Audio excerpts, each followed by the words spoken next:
To change the air filter on a MK7 GTI, this is a 2017.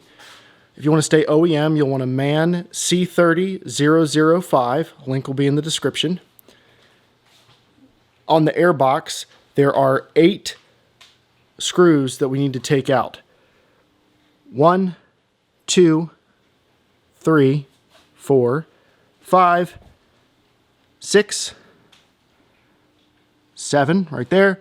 And the 8th is going to be a little bit hard to see. It's right down there. Those are Torx T25 screws. And when you take them out, they don't come all the way out. You'll just loosen them up. So I'll show you.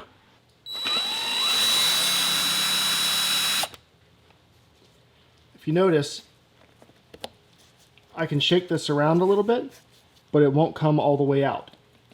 It stays right where it is. So now I'm going to take out the others.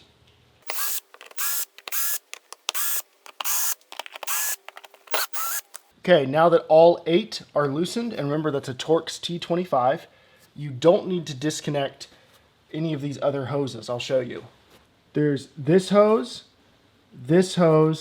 I'm saying hose and plug kind of interchangeably, but there's this one, and then the main output line. You do not need to disconnect any of those. You can leave them all connected.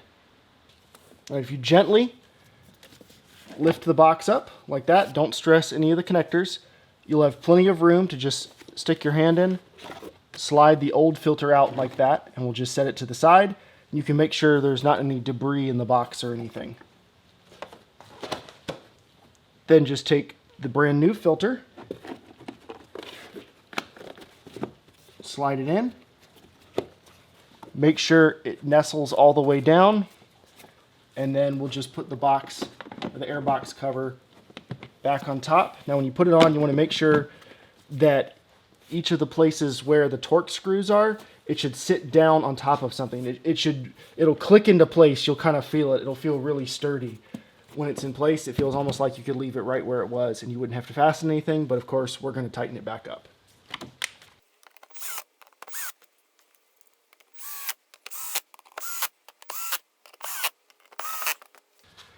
There you go, that's it. The longest part of this, for most people, is going to be just unscrewing everything if you don't have something like a drill and you're having to do it by hand. But this is very, very easy to do. Definitely worth doing to keep your air filter nice and clean. If you want to use the OEM Volkswagen one, that is in the description. Thank you. Have a good day.